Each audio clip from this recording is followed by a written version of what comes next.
할렐루야. 성령이 오셨습니다. 어떻게 오셨나요? 아니, 그건 성령이 오신 소식이 기쁜 소식이고, 어떻게 오셨는가? 예수님이 십자가에서 돌아가시고 부활 승리하신 후에 승천하시고 바톤 터치를 하셨죠. 육신으로 오셨던 예수님께서 이제 영으로 오시는 성령님으로 우리 가운데 보내셔서 2000년 전에 성령님이 마가의 다락방에서 처음 역사하신 이후에 지금까지 우리 가운데 함께 하시고, 또 언제든지 성령님을 부르고 사모하고 기쁨으로 찾고 구하는 심령 가운데 역사해 주시는 줄로 믿습니다. 여러분, 한번 여쭤볼게요. 예수님 어디 계세요? 보여줘 보세요. 예수님이 어떻게 내 안에 계시는가? 예수님 하늘 보좌 우편에 계신다고 성경 말씀하고 계시는데요, 하나님 아버지, 예수님, 성령님이 같은 분이셔서 누가요? 영이신 성령님께서 우리 가운데 함께 하시고 우리의 마음속에 역사하시기 때문에 예수님도 우리 가운데 함께 계시는 거예요. 아멘? 그러면 여러분, 이게 참 별것 아닌 것 같은데 정말 중요한 사실을 우리에게 알려주거든요. 우리 지난주에 무슨 주일이었죠? 부활주일은 무슨 주일이에요? 예수님 부활하신 날이에요. 그죠? 예수님의 부활이 무슨 의미라고? 예수님 부활이 나의 부활이고 우리의 부활이라고요. 예수님의 부활의 승리가 우리의 부활의 승리라는 말은 무슨 얘기냐면, 생명이신 예수님이 우리 안에 들어오셔서 역사하시면 생명의 놀라운 역사가 우리 가운데 일어나. 예수님 부활하신 것처럼. 그래서 여러분, 성령님이 우리 가운데 예수님을 통해서 오시면 어떤 일들이 벌어지는가? 우리 아까 중간에 찬양에서도 나왔는데요, 막힌 자, 눌린 자, 갇힌 자, 이런 사람들이 어떻게 자유케 돼요. 성령님이 우리 안에 역사하시면 막혔던 것들이 뚫리는 역사가 일어나요. 갇혀 있었던 것 막혀. 예수님도 부활하실 때 뭘 열고 나오셨어요? 무덤을 열고 나오셨잖아요. 원래 인생은 사망의 무덤 가운데 들어가면 어느 누구도 사망 가운데 붙들리면요, 헤어나올 수 있는 사람이 없어요. 놔라 한다고 놔지지가 않는다고요. 나도 싫어 가 해도 안 가요. 한번 붙들면, 사망이 한번 물리면, 붙들리면 우리는 꼼짝없이 영락 없이 그냥 붙들려 가요. 근데 누가요? 예수님이 사망 권세를 깨뜨려 버리시고 치워버리시고 문을 열고 나오신 거예요. 무덤에 문을 열고 나오신 것처럼 성령님이 우리 안에 역사하실 때도 그런 역사가 일어나요. 막혀있는 것들이 열리고요, 닫혀있는 것들이 열리기 시작하고. 그래서 예수님이 요한복음 7장 38절에 보면 이런 말씀하세요. 나를 믿는 자는 그 배에서 생수의 강이 흘러넘치리라. 내 안에서 뭐가 터지냐면 생수의 샘물이 터지는 거예요. 누굴 통해서? 예수님을 통해서 믿음으로 성령이 우리 안에 역사하실 때 우리 안에서 생수의 강이 터져나오는 그런 역사를 주님께서 허락해 주실 줄로 믿습니다. 아멘. 그래서 여러분, 우리 안에 생명이 있다는 것은 뭘 나타내냐면, 생명은요, 아름답게 꽃이 피어요. 여러분, 오늘 이제 남녀성교회 날로 함께 모일 텐데요, 왜 넷째 주에 보통 많이 모이는데 첫째 주에 모였을까? 이유가 있습니다. 왜요? 벚꽃 때문에. 벚꽃이 지금 사방팔방에 다 펴가지고 지금 이번 주 지나면 이제 벚꽃이 아마 지기 시작할 것 같아요.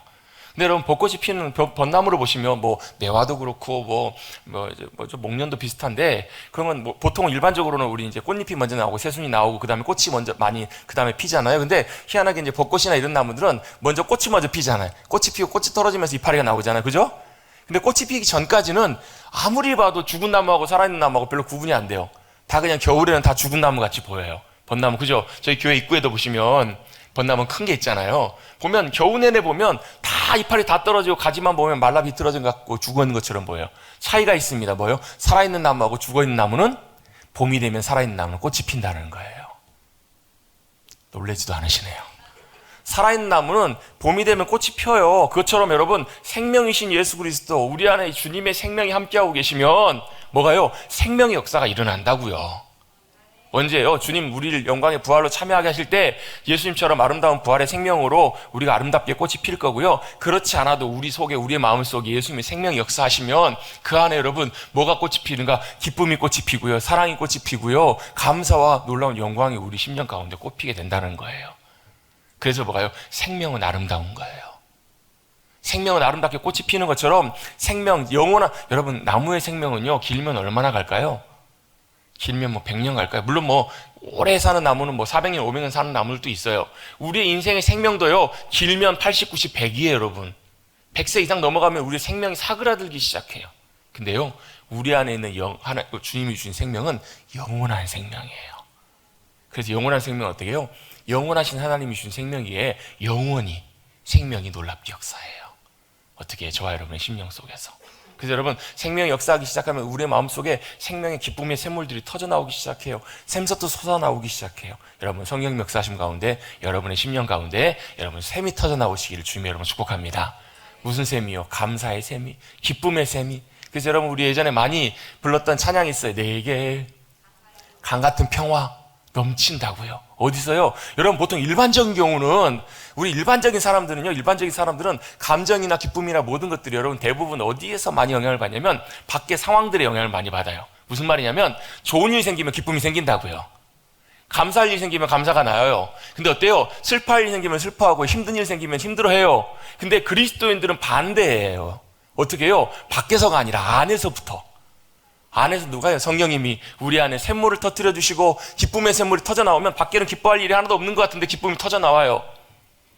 도저히 감사할 수 없는 상황인데 우리 안에 감사의 샘물이 터져 나오면 감사가 터져 나오는 것, 그게 바로 믿음의 역사이고 그리스도인들의 복된 삶인 줄로 믿습니다. 여러분 성령님을 통하여 저와 여러분의 심령 속에 그 기쁨과 평안의 샘물이, 감사의 샘물이 터져 나오시기를 간절히 주님의 이름으로 축복합니다.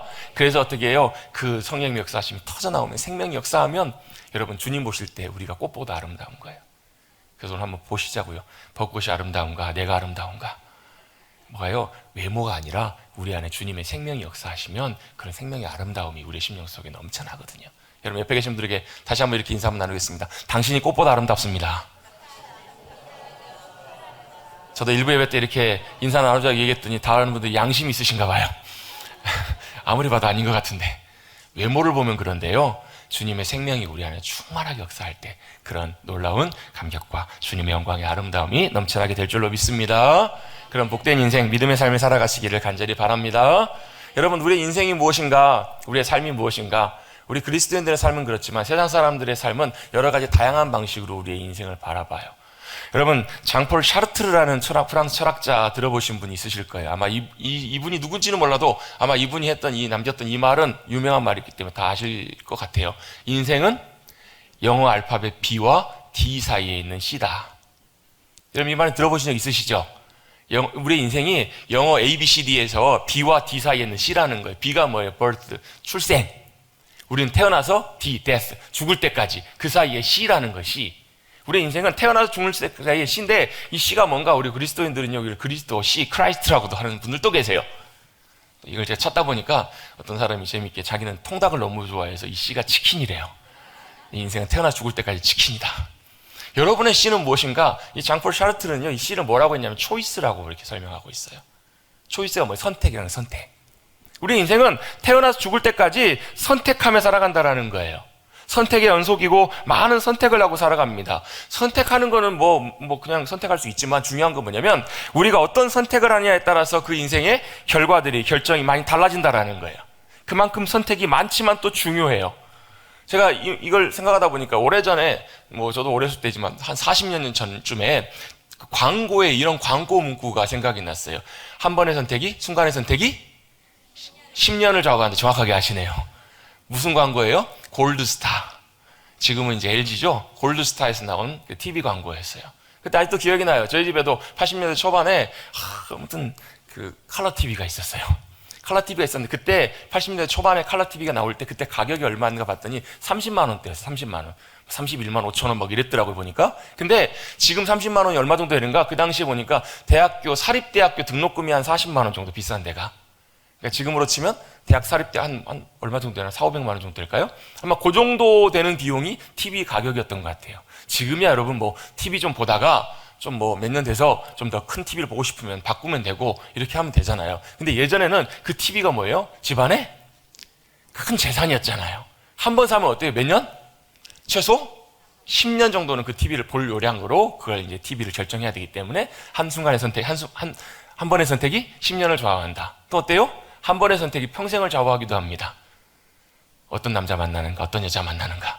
이거에 따라서 우리의 인생이 달라지기도 해요.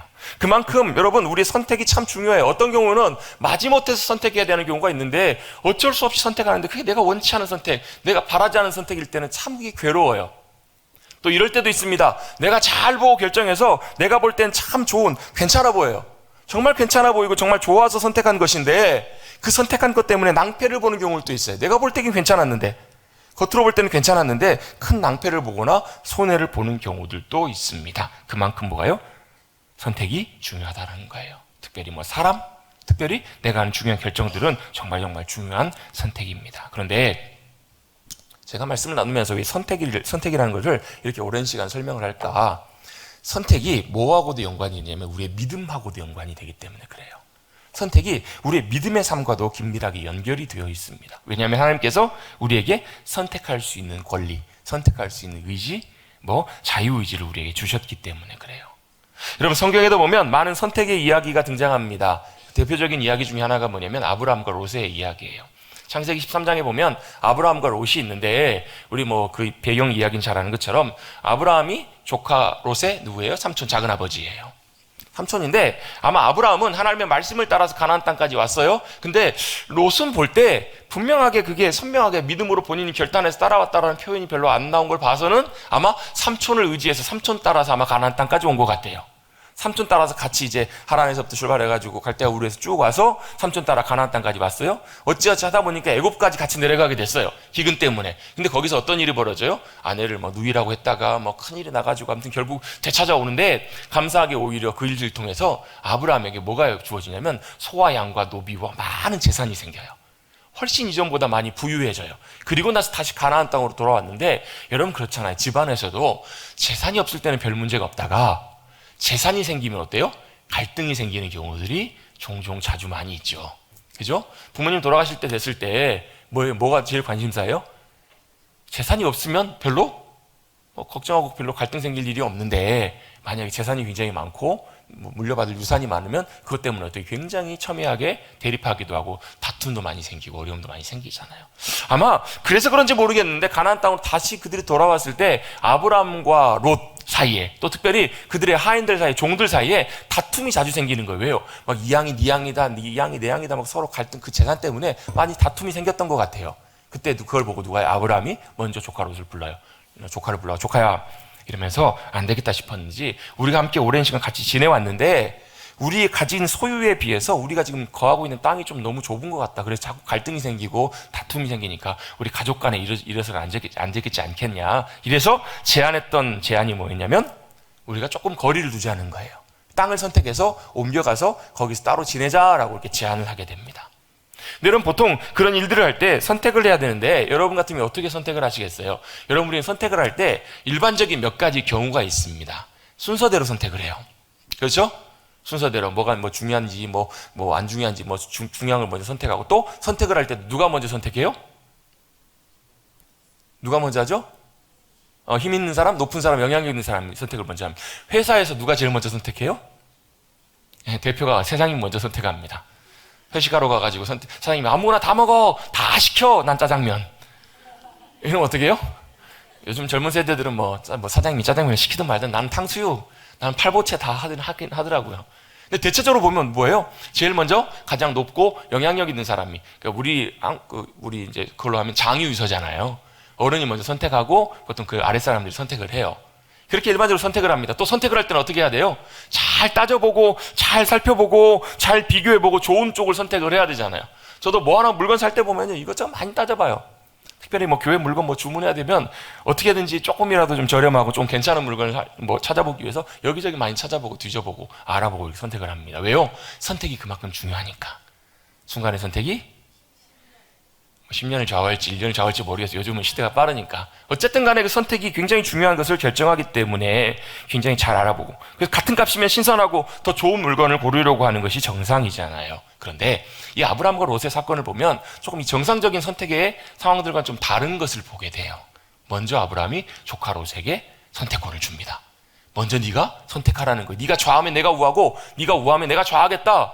아니, 그러면 조카 롯이 양심이 있으면 어떻게 해야 돼요? 그래도 삼촌이, 작은아버지가 먼저 하셔야죠. 하시면 제가 따라가겠습니다. 작은아버지 이렇게 하시면 제가 이렇게 하겠습니다. 이래야 정상 아니에요. 모르겠습니다. 아브라함도 이걸 기대하고 어떻게 먼저 얘기했는지 모르겠어요. 그래갖고 롯이 먼저 자기 선택하니 속으로 상했는지 그건 모르겠지만, 어쨌든 성경에 자세한 내용은 나와 있지는 않지만 먼저 아브라함이 롯에게 먼저 선택권을 줍니다. 롯도 당연히 어른이 먼저 해야 되고 양보할 수 있겠지만 그렇게 하지 않아요. 그리고 어떻게 해요? 자기가 먼저 그걸 결정을 해가지고 어떻게 결정을 하는가? 자기한테 둘러봅니다. 땅을 두루두루 다 살펴봅니다. 주변에는 땅을 잘 살펴봤더니 어떤 땅이 눈에 들어오냐면 소돔과 고모라, 그 지역에 눈에 들어오는 거예요. 여러분, 소돔과 고모라가 어떤 땅이에요? 하나님께서 불과 이왕으로 심판해 보신 땅이에요. 그런데 하나님이 심판하시기 전에는 성경에 보면 이렇게 표현되어 있습니다. 여호와의 동산과 같았더라. 애굽과 같았더라. 사람들이 살기에 정말 좋은 비옥하고 좋아 보이는 땅으로 롯의 눈에 그 땅이 보인 거예요, 여러분. 여러분, 만약에 여러분이 땅을 선택하셔야 되면 여러분은 무슨 기준을 갖고 땅을 선택하시겠습니까? 땅도 잘 선택해야 되더라고 보니까요. 그 보는 눈이 있어야 좋은 땅을 선택하잖아요. 여러분, 그 땅을 보는 좋은 눈 있으세요? 그 어떤 분은 그러시더라고요. 어떤 목사님인데요. 목사님 자기는 그렇대요. 딱 보면 땅에 보면 돈이 보인대요. 땅을 딱 보면 이 땅은 이게 다 보인대요. 목회하지 마시고 그냥 사업하시지. 그 보인대요. 보이는 분이 있으신가 봐요. 그런 분들은 보면 막 이제 잘 돼요. 그 좋은 땅을 선택하고 하니까. 여러분, 어떤 땅이 좋은 땅이고 어떤 땅을 선택해야 되나요? 롯이 볼 때는 그 땅이 정말로 에덴 동산처럼 잘 좋아 보였기 때문에, 누구 눈에는요? 롯 자신의 눈에는 그 땅이 충분히 흡족할 만한 좋은 땅이었기 때문에 그는 그 땅을 선택해요. 그가 볼 때는 그 땅을 선택하는 것이 옳은 선택이었으라고 그렇게 생각이 됐을 거예요. 그런데 여러분 잘 아시는 것처럼 그 땅을 선택해서 그곳에 있을 때 어떤 일이 벌어져요? 큰 일들이 많이 일어나. 여러 가지 많은 일들이 일어나죠. 성경에 보시면 궁금하시면 성경을 다 찾아보십시오. 무슨 일이 벌어져요? 막 적이 쳐들어와가지고 포로로 다 끌려가요. 막 집과 재산과 모든 거 다 끌려갈 때 아브라함이 그 소식을 듣고 자기 집에서 기른 가신 318명을 데리고 와가지고 겨우 롯을 찾아오잖아요. 포로에서 구해주잖아요. 삼촌 아니었으면 큰일 날 뻔했어요. 그거보다 더 큰 일을 만납니다. 어떻게 하나님께서 소돔과 고모라를 불과 유황으로 심판해버리세요. 아브라함 아니었으면 정말 그는 아마 거기서 똑같이 아마 그도 심판당해서 멸망당했을지도 몰라요. 어찌 보면 아브라함을 기억하사 아브라함 때문에 하나님께서 롯에게 은혜를 베푸셔서 롯이 그 심판으로부터 피하게 나오게 하세요. 근데 여러분 그 뒤에 보세요. 막 딸들이 아버지를 통해서 막 자식을 낳고 막 그런 말도 안 되는 일들을 겪게 되잖아요. 뭐 때문에 그랬을까요? 롯의 선택 때문에 그래요. 롯의 결정, 롯의 판단 때문에 그런 일이 있었다고요. 무슨 일 때문에요? 여러분 일반적으로 하는 것 그대로 선택을 했었지만 여러분 뭐 때문에 그랬을까? 롯의 눈에 보기에 좋은 대로 그런 선택했던 거예요. 반대인 경우가 있습니다. 아브라함이에요. 아브라함은 어떻게 해요? 롯이 떠난 후에, 롯이 결정하고 떠난 후에 하나님께서 아브라함을 부르세요. 아브라함 부르신 다음에 이렇게 말씀하십니다. 아브라함아 일어나라.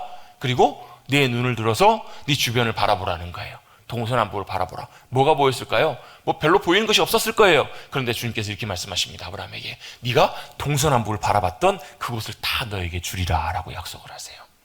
그리고 그 땅이 나중에 어떻게 돼요? 그의 후손들이 거할 하나님의 약속의 땅 가나안이 되잖아요. 여러분 여기서 우리가 알 수 있는 것 하나가 있습니다. 내 눈에 보기에 좋은 것, 내가 바라보는 것, 그것이 여러분 좋다고 그 선택이 꼭 좋은 선택만은 아니라는 거예요. 내가 보기에 좋은 것, 내가 볼 때는 충분히 훌륭하고 잘 선택했던 것이라고 선택할지라도 여러분은 우리 인간이 하는 선택은 아무리 잘 선택해도 완전한 선택을 하기가 어렵다는 거예요. 쉽지 않다라는 거예요. 그래서 여러분 우리 믿음의 그리스도인들은요 선택은 어떻게 해야 되는가? 같이 한번 따라서 해보시겠습니다. 선택은 내가 하는 것이 아니라 하나님께서 선택하시는 그것을 따라가는 것입니다. 그게 뭐라고요? 그게요 훌륭한 선택이기도 하지만 순종이기도 하지만 그걸 성경에서는요 뭐라고 얘기하냐면 같이 한번 따라해 보겠습니다. 복이요 복. 여러분이 생각하시는 그 복, 성경에서 복은요 그걸 우리의 복이라고 말씀하세요. 우리가 보기 좋은 것 그걸 선택하고 그걸 얻는 것이 우리의 복이 아니라 하나님이 선택하시고 말씀하시는 것 그걸 잘 따라가는 것이 성경에서 말하는 복이래요. 그래서 여러분 시편 1편 유명한 말씀 있잖아요. 복 있는 사람은 어떤 사람이라고요?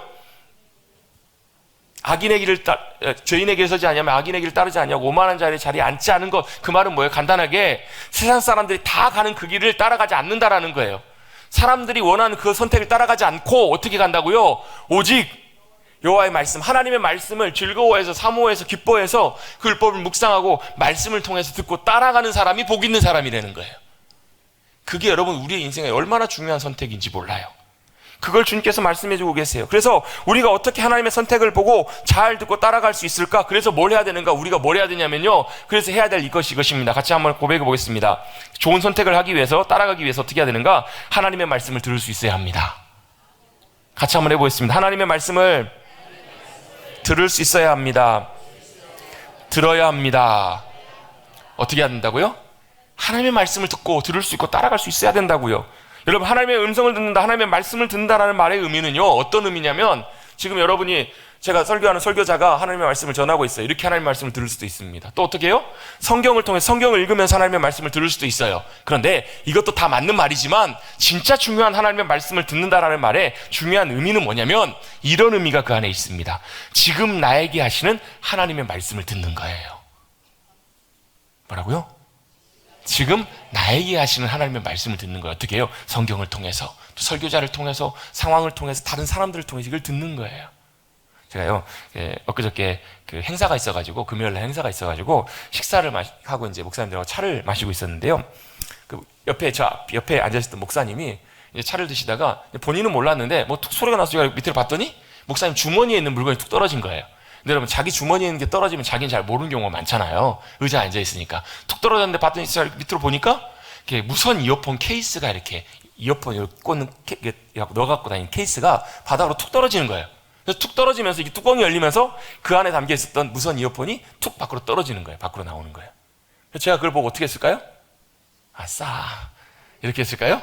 그렇게 하지 않고 어떻게 했냐면, 목사님, 저 혹시 떨어진 거 목사님 거 아니에요? 한번 확인해 보세요. 라고 이렇게 목사님한테 말씀을 드렸어요. 그래서 보더니, 제 거네요? 그럼 딱 찾았는데, 한쪽은 그 근처에 있어서 찾았는데, 한쪽은 아무리 찾아도 없는 거예요. 한참을 찾다 보니까, 저만치 그 조그만 게 얼마나 멀리 날아갔는지, 저만치 가 있는 거를 겨우 찾았어요. 제가 말씀 안 드렸으면, 아마 잊어버리고 못 찾았을 거예요. 그랬더니 제 반대편에 앉아있는 목사님이 농담으로 웃자고, 이 목사님 뭘 그런 걸 말씀을 해주고 그래, 얘기를 해주고 그래요. 가만히 있지. 웃으면서 이렇게 얘기를 했던 거예요. 제가 뭐라 했냐면, 그러게요. 근데 오늘 아침에 매일 성경 제가 설교했던, 묵상했던 본문이 뭐였냐면, 누군가 양이나 소를 잃어버리면 모른 채 하지 말고 꼭 찾아주라. 이 말씀이 그날 아침 본문이었거든요. 기억나시는 분 계세요? 금요일 아침 본문? 금요일날 신명기 본문 그 내용이었죠. 누군가가 이웃이 양이나 소를 잃어버리면 가만히 모른 채 하지 말고 주인 찾아주라. 제가 그 말씀을 읽고 설교를 안 했으면 제가 모르겠는데, 그 말씀을 하고 설교를 해갖고, 하필이면 그 본문이어가지고 제가 이렇게 찾아드리게 됐네요. 웃자고 한 얘기입니다. 웃자고 농담으로 하는 얘기긴 한데, 그럼 제가 그 생각이 문득 들었어요. 그렇지. 만약에 제가 그 말씀을 아침에 안 읽었다면, 여러분 이건 그냥 편한 얘기고 쉬운 얘기, 웃자고 하는 얘기지만, 여러분 진짜 중요한 순간에 그날 아침에 하나님의 말씀이, 그런 말씀에서 마음이 생각이 나요. 기억이 나요. 그럼 어떻게 해요? 그게 우리에게 그 순간 나에게 하시는 말씀일 일이 굉장히 높다는 거예요. 정말 중요한 결정의 순간 속에, 아니면 정말로 내가 마음이 혼란스럽고 두려워하고 있을 때, 그 순간에 아침에 읽었던 그 말씀이, 묵상했던 그 말씀이 내 심령 속에 들려지고 깨달아지는 거야. 두려워하지 마라. 여러분, 그 앞에 말씀에 무슨 말씀이 있었어요? 이번 달 암송구절이기도 한데요. 전쟁에 나갈 때 적의 마병이나 병거나 말이나 무기가 얼마나 큰지, 병사가 얼마나 많은지 그거 보고 두려워하지 마라. 그거 계산하고 따지지 말라는 거예요. 뭘 보라는 거예요? 그 전쟁 가운데 우리 군대, 우리와 함께 하시는 하나님이 너희를 위해 싸우신다. 그걸 잊어버리지 말라는 거예요. 그게 뭐예요? 그게 하나님의 말씀이에요, 여러분. 어떤 상황들을 만날 때, 그걸 하나님께서 말씀하실 때 그 음성을 듣는 것이 하나님께서 우리에게 말씀하시는 거예요. 성경을 읽고 말씀을 듣고 무엇을 하든지 하나님의 말씀을 듣는 것은 살아계신 하나님께서 지금 나와 함께 하셔서 지금 나에게 무슨 말씀을 하시는지 우리가 잘 듣고 분별하고 깨닫게 되고 알게 되는 것, 그게 뭐라고요? 그게 하나님의 말씀을 듣는 거라고요. 그게 하나님의 음성을 듣는 거라고요. 왜요? 하나님 살아계시니까. 살아계신 하나님께서 성경을 통해서 기도 가운데 또 하나님의 말씀을 사모하고 구하면서 우리에게 여러 가지 생각과 마음을 통해서도 뭐 하시는 분이셔서요? 말씀하시는 분이시기 때문에 그래요. 여러분, 우리가 사람을 만나면 뭐 하세요? 오랜만에 약속을 잡고 만나가지고 커피숍에 가서 커피를 마시려고 딱 앉았어요. 눈만 쳐다보고 웃고 있어요. 아무 말 안 해요.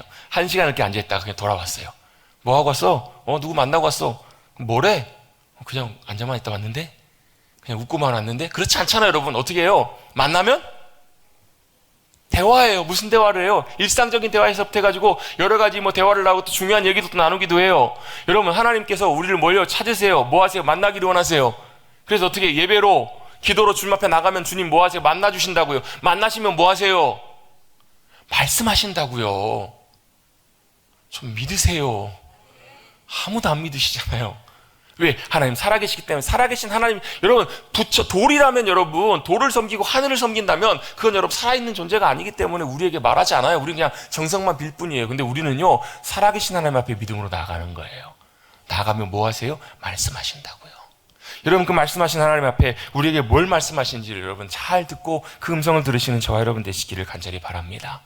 어떻게 알아요? 우리가 하나님 말씀을 어떻게 들어요? 그게 하나님 말씀인지 어떻게 알아요? 그냥 알아요. 어떻게 아는가? 양이 목자의 음성을 아는 것처럼 안다라고 주님 가르쳐 주세요. 우리가 그 말씀 들으면 이게 하나님의 말씀이구나, 이걸 알아요. 알게 돼요. 그리고 또 어떻게 해요? 그 말씀이 들려지면 그 말씀을 듣고 순종해야지, 따라가야지라는 그런 은혜가 우리 마음 가운데 부어져요. 제가 오늘은 하지 않겠습니다. 제가 자주 하는 거 있죠? 여러분 오른손 들어보세요 하면 오른손 거의 대부분 드세요. 왜요? 제 말이 이 자리는 통하니까. 제가 집에 가서요, 아이한테 이것 좀 갖고 와. 그럼 갖고 와요. 안 갖고 오면 혼나니까. 안 갖고 오면 저도 안 해줄 거예요, 그러면. 왜요? 제 집에서는 제 영향력이 통하니까. 아직까지는 영향력 가운데 있으니까. 여러분, 그게 뭐예요? 그게 권리예요, 권리. 권한, 주권이에요, 주권. 여러분, 하나님은 온 천하 만물을 다스리시는 분이세요. 주관하시는 주님이 통치하시는 주님의 거예요. 주님의 것이기 때문에 온 천하 만물 가운데 주님 말씀하시면 그대로 돼요. 창세기 1장 1절 3절 보세요. 빛이 있으라 그랬더니 어떻게 돼요? 그대로 되잖아요. 나사로를 향해서, 죽은 나사로를 향해서 나사로가 나오느라 그렇게 죽은 나사로가 살아나오잖아요. 그게 뭐라고요? 주님의 말씀이시라고요. 말씀하시면 그대로 돼요. 들어요, 알아요. 우리에게 말씀하신 그 음성을 들으면 우리도 그렇게 따라가게 된다고요. 또 주님의 말씀이 들려지면 어떤 일이 일어나는가? 내 마음과 영혼 가운데 확신과 평안이 부어져요. 그게 하나님 말씀인가 아닌가 어떻게 하냐면요, 내 마음에 확신이 생기고요. 그렇구나. 주저주저하고 있었는데 주님 말씀하시면 그렇게 해야 되겠구나. 기다리라 말씀하시면 기다려야 되겠구나. 이런 확신이 생기고 또 뭐가 평안이 부어진다고요. 여러분, 하나님의 음성을 들으시고 확신과 평안 가운데 나아가시는 여러분들 되시길 간절히 바랍니다. 또 어떻게 해요? 내 영혼과 삶에 힘이 부어져요. 하나님 말씀하시면요. 여러분 그렇잖아. 누가 여러분 한번 격려해주면 여러분 힘날 때 있으시죠? 여러분 존경하고 참 귀한 분이 여러분 와갖고 힘내라고 격려해주시고, 어떨 때 보면 힘들어하고 있을 때 누군가가 와가지고 말 한마디 여러분 참 큰 힘이 될 때가 있잖아요. 하물며 하나님께서 말씀하시면 그게 어떻겠냐고요. 우리의 영혼이 힘을 얻고, 또 어떤 일이 벌어지냐면 우리의 삶의 방향과 길들이 보여요. 혼란스러웠던, 헷갈렸던, 어떨 때 보면 답이 안 나오시죠? 이래야 될, 저래야 될, 혼란스럽고 헷갈릴 때 있으시죠? 없으세요? 없으세요? 있으세요? 혹시 지난주에 그랬던 분, 헷갈리고 혼란스럽고 어떻게 해야 될지 잘 모르겠다. 그럴 때 뭐가 필요하냐면요, 계산하려고 하지 마시고 답을 찾으려고 하지 마시고 하나님 말씀하시면 귀 기울여 보세요. 말씀하시면 길이 보여요. 그 길들이 정리되고 보이기 시작해. 또요, 하나님 말씀하시는 그 음성이 들려지면요, 기쁨과 즐거움과 감사가 어디서부터요? 밖에서부터가 아니라 내 안에서부터 샘솟아나오기 시작해요. 아까 제가 소위에 말씀드렸잖아요. 우리 그리스도인들은 밖에 있는 상황에 영향받는 사람들이 아니라 어떻게 해요? 내 속에서부터 하나님 말씀하시면 기쁨이 또 감사가 터져나오기 시작한다고요. 그래서 여러분, 하나님의 말씀들이 이렇게 나타날 때 이렇게 나타난 특징들이 있는데요. 여러분, 우리 지난주에 부활주일이었잖아요. 예수님이 부활하신 다음에 누가복음을 보면 엠마오로 가는 두 제자의 이야기가 나와요. 엠마오는 어디냐면 그 제자들의 고향이에요. 왜 제자들이 고향으로 돌아갈까요? 예수님이 십자가에서 돌아가시니까, 그렇게 예수님을 따르고 의지했던 예수님이 돌아가시고 나니까 그들이 낙심이 된 거예요. 이제 누구를 따라가면 어떻게 살아가야 될지 마음에 낙심이 되고 절망이 돼가지고, 우리 그냥 집에 나가자, 고향에 나가서 우리 일상으로 돌아가자, 고향으로 돌아가고 있었던 거예요. 소문은 들었어요. 예수님 부활하셨다고. 근데 그들은 못 믿었던 거예요. 어떻게 사람이 부활하냐고. 못 믿고 가다가 누굴 만나요? 부활하신 주님을 만나는데 못 알아봐요. 못 알아보고 주님과 동행하면서 주님께서 계속 말씀해 주십니다. 설명해 주시고 말씀해 주시고 가르쳐 주십니다. 나중에 식사를 하시고 예수님이 갑자기 사라지신 후에야 제자들이 그제서야 부활하신 주님이 자신들과 함께 하셨다는 걸 알게 돼요. 그제서야 주님을 알아보고 그들이 했던 고백이 이거예요. 주님께서 말씀하실 때 우리의 마음이 뜨겁지 아니하느냐. 여러분, 하나님의 말씀이 들려지면요, 우리의 마음이 뜨거워져요. 우리의 영혼이 뜨거워진다고요. 열정으로 사로잡혀요. 열정이 생기기 시작해요. 그래서 어떻게 주님 말씀하시면 주님의 의도와 뜻을 알게 되고 나를 향한 신실한 사랑과 은혜를 깨닫게 되어서 달려가요. 그 주님을 믿음으로 붙잡고 경험하기 때문에 열정이 생기고 힘이 나요. 그리고 그 일들이 놀랍게 성취되는 역사를 경험해요. 아마 여러분 혹시 이 말을 들어보신 분 계신지 모르겠어요. 서울에 가보면 양화진이라고 하는 곳에 선교사님들 묘지가 있어요. 선교사 묘역이 있는데 그 선교사 묘역에 묘비에 새겨져 있는 말이에요. 이런 말입니다. 혹시 들어보셨는지 모르겠어요. 내게 1000개의 목숨이 있다면 나는 이 1000개의 목숨을 다 조선을 위해서 주겠노라. 이 묘비에 쓰여있는 문구가 이런 문구가 있거든요. 그러니까 내가 쉽게 말하면 한 번 사는 인생이지만 내가 만약 1000번을 살 수 있으면 생명의 1000번을 다 조선을 위해서 다 놓겠노라고. 이 묘비가 누구의 묘비냐면 루비 캔드릭이라는 그 선교사님의 묘인데요. 저도 이제 이 얘기를 오래 좀 들어왔기 때문에 알고는 있었는데 제가 그 선교사님에 대해서는 사실 잘 몰랐었거든요. 근데 보니까 이 선교사님이 우리나라에 와서 사역을 한 게 24살에 우리나라에 와가지고 25, 9개월 동안 선교 사역을 하시고 돌아가신 거예요. 신학교를 졸업하고 조선에 대한 소식을 듣고 우리나라에 와서 복음을 전하기를 원해 주님의 사랑을 전하기 위해서 오려고 했던 너무 어리다고 기다리다가 2년 후에 이제 우리나라 그 당시 조선 때죠. 조선 때 우리나라에 와가지고 아이들에게 복음을 가르치고 영어를 가르치기도 하고 주님의 귀한 복음을 전했던 선교사님이에요.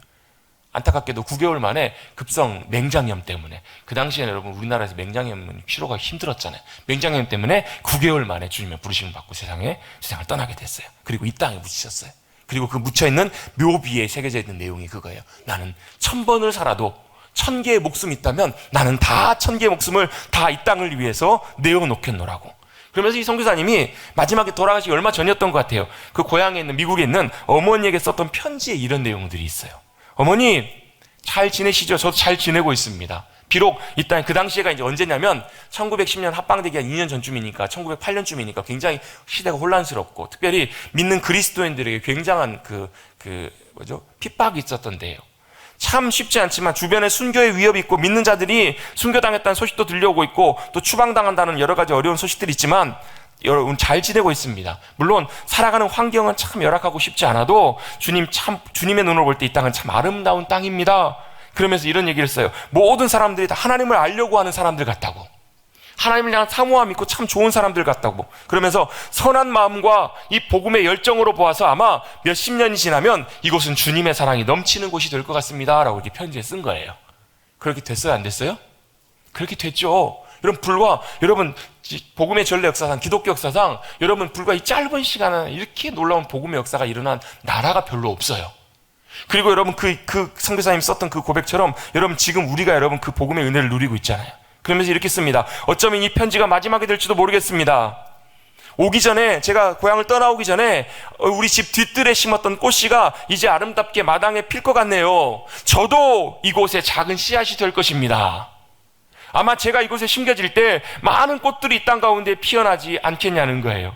아직도 여전히 만류하시는 저를 떠날 때 만류하시던 어머니의 얼굴이 눈앞에 아른거립니다. 그러나 저는 저의 심장을 이 땅에 묻을 것입니다. 그리고 나서 했던 고백이 이거예요. 이것은 저의 열정이 아니라 하나님께서 조선 땅을 향한 하나님의 열정이라는 것을 제가 알게 되었기 때문에 그렇습니다. 여러분 선교사님이 말리는 어머니를 뒤로 하고 먼 타지까지 와서 생명을 내어놓을 수 있었던 것은 그 선교사님 자신이 한국을 사랑했던 사랑뿐만 아니라 뭘 알았기 때문인가? 하나님께서 이 땅을 향한 하나님의 마음이 어떤 마음이었는지 그 사랑이 어떤 사랑이었는지를 알았기 때문에 깨달았기 때문에 자신의 생명을 기꺼이 내어놓기를 원했고 순교의 씨앗이 되어서 여러분 지금 피어나는 여러분 아름다운 생명의 역사들이 생명의 꽃들이 여러분 바로 다 이분들이 씨앗이 되어서 심겨진 아름다운 놀라운 열매인 줄로 믿습니다. 이러한 분들이 있었기 때문에 우리가 주님을 알고 주님의 사랑 가운데 지금 이렇게 믿음으로 살아갈 수 있는 것이 아니겠냐는 거예요. 하늘의 밀이 땅에 떨어져 100배의 열매가 맺는 놀라운 역사가 일어났던 거예요. 여러분 이 땅을 향한 하나님의 마음, 하나님의 말씀, 하나님의 음성을 들었기 때문에 이 모든 일들이 가능해졌던 거예요. 여러분 이 선교사님의 귀한 삶이 하나님의 말씀을 듣고 순종했던 귀한 삶임을 우리가 본다면 우리도 다 순교해야 된다는 그런 말씀이 아니라 하나님이 말씀하시고 그 말씀이 우리를 붙잡아 주셔서 하나님의 놀라운 일들을 나타내는 놀라운 열매 맺는 삶으로 인도에 가주실 줄로 믿습니다. 그게 어떻게 가능하다고 하나님의 음성을 듣고 따라가는 삶 가운데.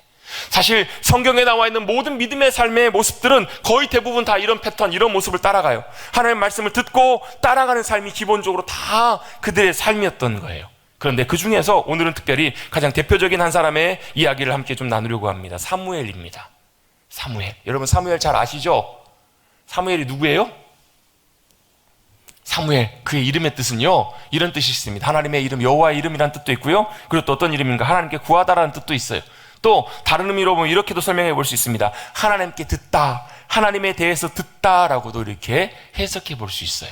그렇다면 사무엘은 어떤 사람이에요? 하나님의 늘 말씀을 듣기를 원했던, 듣고 살았던 사람이에요. 그래서 여러분 오늘 본문에 보면 이런 표현이 나옵니다. 이 19절입니다. 19절 같이 한번 읽어볼까요? 19절 한번 읽습니다. 시작. 사무엘이 자라매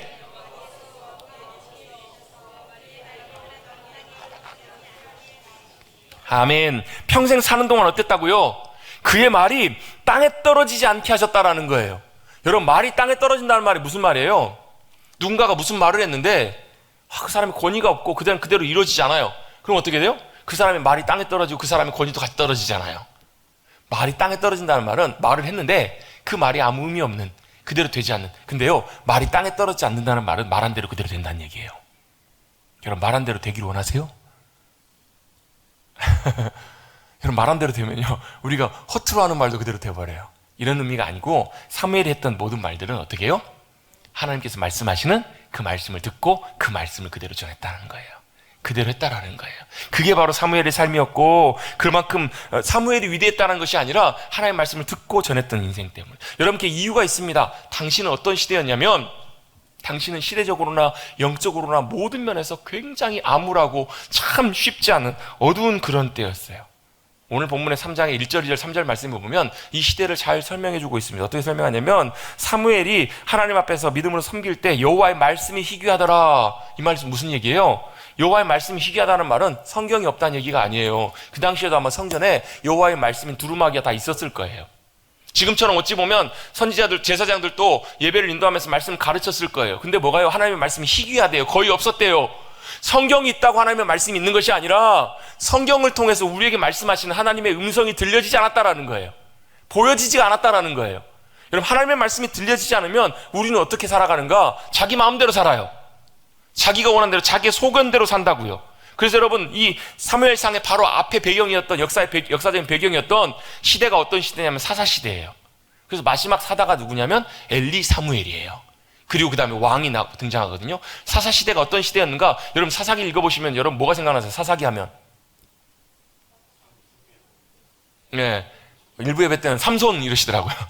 사사기 하면 삼손, 기드온, 드보라 뭐 이렇게 생각나시죠? 근데 여러분, 사사기의 내용들은 등장하는 인물들이 보면 참 위대한 사람들이 많이 나오는데, 여러분, 위대한 사람들은 언제 등장해요? 난세에 등장해요. 그 말은 무슨 얘기냐면 그만큼 사사기 시대가 영적으로 굉장히 사실은 좋지 않은 시대였다라는 거예요. 그래서 사사기 뒷부분에 가보면요, 진짜 말도 안 되는 일들이 일어나요. 삼손 뒤에 이야기해 보면 어떤 일이 벌어지냐면, 어떤 사람이 돈을 주고 제사장을 자기 집의 제사장으로 세워요. 자기 집을 축복하라고. 자기 집에 돈을 주고, 여러분, 제사장은 누가 세우는 거예요? 하나님께 세우시는 거예요. 하나님의 사람으로 세워지는 거예요. 근데 자기 집을 위해서 돈을 고용해가지고, 쉽게 말하면 월급을 주고 고용을 하는 거예요. 자기 집을 섬기라고. 그랬더니 더 큰 지파에 지나가면서 어떻게 해요? 봤더니 너 집 섬길래, 우리 지파 섬길래 하고 꼭 뺏어가 버려요. 이런 말도 안 되는 일이 일어나요. 그 뒤에 일은 여러분, 제 입에 담기도 참담할 만큼 말도 안 되는, 레위 지파 제사장 역할을 하는 레위 지파 사람이었대요. 첩을 둬요. 근데 그 첩이 도망가요. 첩을 데리러 어떻게 해요? 첩을 잡으러 처갓집에 갔다가 데려오는 와중에 여러분, 말도 안 되는 일을 당해요. 죽은 시신을 갖고 왔고 어떻게 해요? 토막을 다 내요. 그래갖고 여러분, 10지파마다 다 토막을 보내요. 그걸 보면 사람들이 막 그럴 땐 또 붕괴해요. 붕괴해가지고 어떻게 해요? 베냐민 지파라고 와가지고 저 가만둬서는 안 되겠다고 와가지고 어떻게 해요? 한 지파로 완전히 박살내버린 일들이 일어나잖아요. 자기들 또 하면서도 이건 아닌데 하면서도 그런 일을 해요. 그러면서 마지막 사사기의 결론이 뭐예요? 사람이, 왕들이 없으므로, 이 왕은 누구예요? 하나님이 왕이셔야 되는데 왕이 없으므로 자기의 소견에 옳은 대로 행하였더라. 그 시대가 사사기이고요. 그 시대의 결론은 어때요? 혼탁하고 어둠이 가득하고 엉망인 그런 시대, 말도 안 되는 엽기적인 그런 일들이 일어나는 그런 시대잖아요. 그럼 하나님의 말씀이 들려지지 않으면 자기 소견에 옳은 대로 행해요. 자기 소견에 옳은 대로 행하면 어떤 일이 벌어져요? 사사기처럼 똑같이 돼요. 그럼 자기 하고 싶은 대로, 자기 마음대로, 자기가 원하는 대로 살면 어떤 일이 벌어질까요? 좋을 것 같지만 실제로는 그렇지 않아요. 그러면 3장 1, 2, 3절에 보면 엘리의 눈, 영적 지도자의 눈은 점점 어두워져 가고 하나님의 등불은 아직 꺼지지 아니하였더라 말씀하세요. 여러분, 하나님의 등불이 켜져 있으면 켜져 있다고 하면 되지, 왜 아직 꺼지지 아니하였더라 이렇게 표현하고 있을까요? 거의 꺼져가고 있는 거예요. 거의 켜져 있으나 마나 그런 상황인 것을 묘사해주고 있는 거예요. 영적으로 암울하고 시대적으로도 참 답답한 그 시대 가운데 하나님께서 부르시고 세우셨던 사람이 누구였냐면 사무엘이었어요. 왜 하나님이 사무엘을 세우셨을까? 왜 하나님은, 어떻게 하나님 앞에 사무엘은 믿음으로 서서 하나님의 말씀을 온전하게 전할 수 있었을까? 어떻게 그랬을까? 하나님의 말씀을 듣는 자였기 때문에, 하나님의 음성을 듣는 자였기 때문에. 자, 그걸 몇 가지로 한번 살펴보려고 합니다. 첫 번째, 어떻게 해서 그렇게 되었고 어떻게 해야 사무엘처럼 하나님의 말씀을 잘 듣고 따라갈 수 있을까? 첫 번째 배경이 있습니다. 뭐냐면 사무엘의 어머니가 누구였죠? 사무엘의 어머니가 한나였다라는 사실이에요. 아니, 이게 무슨 상관이에요? 상관이 좀 있어요. 제가 볼 때는 왜 상관이 있는가? 한나는 어떤 여인이었냐면 누구였죠? 한나가? 사무엘의 엄마였죠. 사무엘이 연마했는데 그 인생을 놓고 보면 어떤 모습을 볼 수 있는가? 눈물의 인생을 보내요. 고통의 인생을 보내요. 뭐 때문에? 아이를 하나님께서 허락해 주지 않으세요. 성경에 보면 하나님께서 그 태를 닫으세요. 하나님이 아이를 안 주세요. 여러분 지금도 좀 그렇지만 옛날에는 특히 더더욱 그랬거든요. 여인에게 있어서 결혼해서 아이를 못 낳는다는 것은 참 큰 무거운 짐이고, 심지어 사람들은 막 손가락질하기도 하고, 심지어는 하늘에 벌을 받았다라고, 저주를 받았다라고 할 만큼 태의 문이 열리는 것은 여인들에게 그 당시에는 굉장히 중요했어요. 자신에게도. 왜? 자식이 태 하나님께 주신 상급이라고. 시편 말씀에 보면 자식은 뭐라고 하냐면 전쟁터에 나가는 군사의 병사의 그 화살통에 있는 화살이라고 표현해요. 아니 전쟁에 나가고 싸우려고 그랬는데 화살을 딱 쏘려고 했더니 화살이 없어. 어디 갔어? 그럼 돼요 안 돼요? 그러면 죽는 모습이에요. 지금으로 말하면 총 들고 나가는데 총알 안 들고 나가는 거하고 똑같다는 거예요. 근데 자식이 뭐라는 거예요? 전쟁터에 총알처럼 탄알처럼 또 화살처럼 그렇게 든든한 힘이 되고, 자식으로 인해서 의지하고 또 힘이 되는 그런 존재가 바로 자녀라고 성경은 말씀하고 있거든요. 근데 그 자녀가 없는 거예요. 남편이 아무리 사랑한다고 해도 그 분인나가, 자기 대적 분인나가 마음을 격동시켜요. 여러분 혹시 여러분 주변에 여러분의 마음을 격동시키는 사람이 있으세요? 격동이 뭐예요? 격동 30년. 그렇잖아요. 막 마음이 막 가만 놔두질 않아. 겉은 만날 때마다 웃는데도 막 뒤에서는 막 얼마나 막 이렇게 하는지 볼 때마다 막 속이 뒤집어져요. 이 한나도 그랬던 거예요. 그래서 남편이 아무리 사랑한다고 하는데 막 눈물이 그치지 않는 거예요. 그 아픔과 괴로움이 너무너무 커요. 너무 아픔이 크고 괴롭기 때문에 그 한나가 선택했던 게 바로 뭐였냐면 그 괴로움과 아픔을 가지고 하나님 앞에 나갔던 거예요. 괴로움과 아픔을 통해서 하나님 앞에 나가서 엎드려 웁니다. 기도합니다. 여러분 이 사무엘이 왜 한나와 연관이 되는가? 이 사무엘은 한나가 고통 가운데 아파하며 울며 기도하며 하나님께 얻은 자녀가 바로 사무엘이기 때문에 그래요. 그래서 이 사무엘은 누군가 하나님께 얻은, 기도에서 얻은 자녀이고 눈물의 자녀예요. 여러분 눈물의 자식은, 기도의 자식은 절대 망하지 않습니다. 눈물의 자녀는, 기도의 자녀는 하나님께서 하나님의 음성을 들려주시는 하나님의 귀한 사람으로 든든하게 주님이 붙잡아 준다라는 거예요.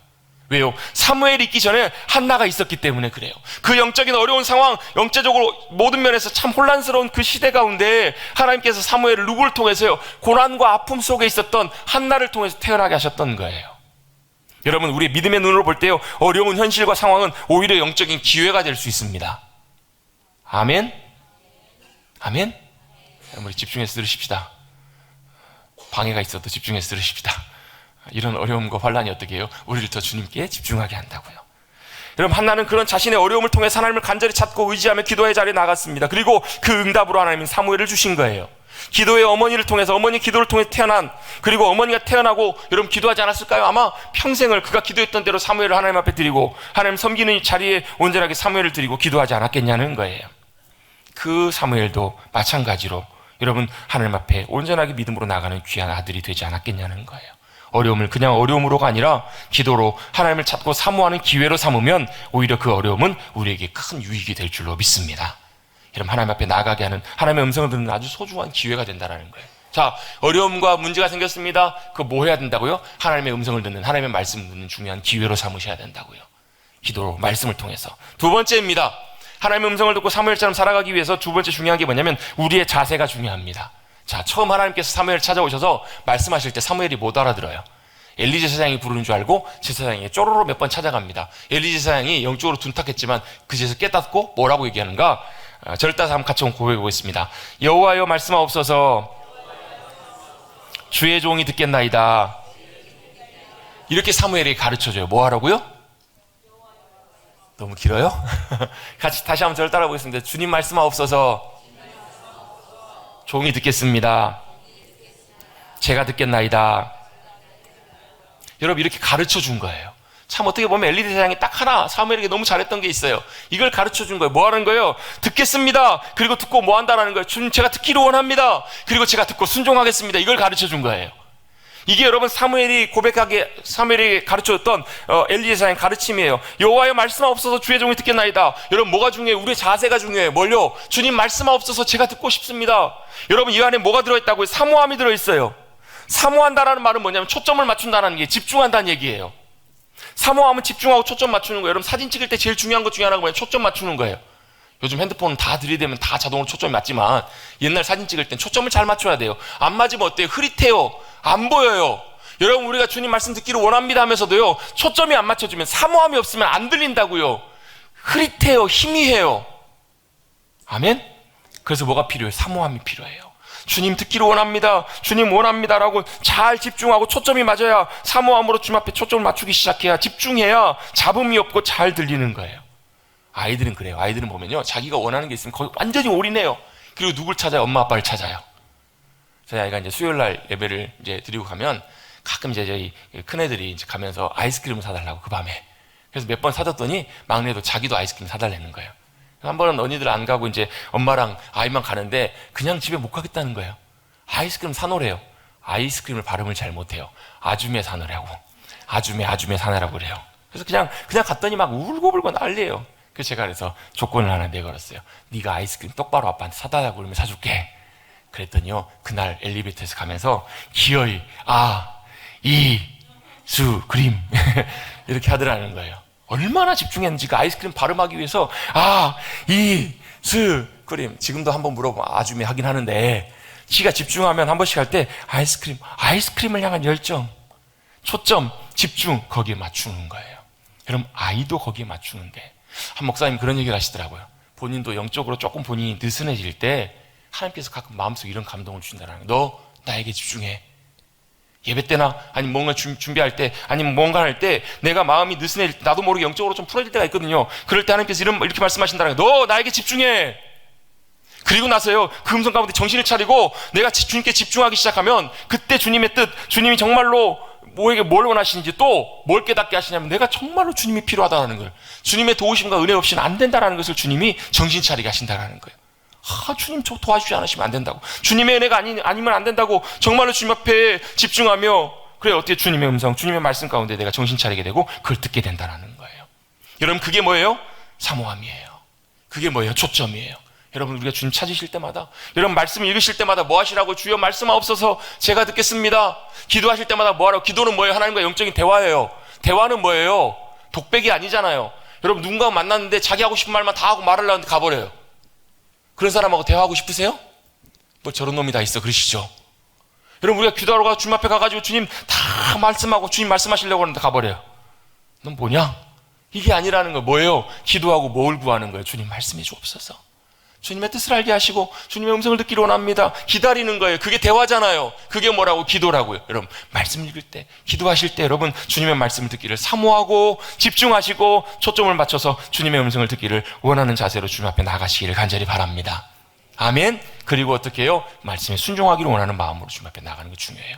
그랬을 때 어떤 일이 벌어지는가? 21절입니다. 21절 말씀 같이 한번 읽어보고 말씀 마무리하겠습니다. 21절 시작. 여호와께서 실로에서 다시 나타나시되,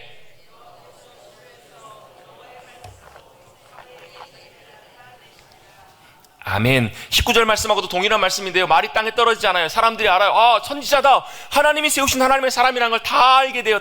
땅에 있는 모든 사람들이. 그리고요, 하나님께서 하나님의 말씀으로 사무엘에게 뭘 하시냐면 하나님이 어떤 분이신지를 나타내셨다라는 거예요. 여러분, 사람의 말은 자기를 나타냅니다.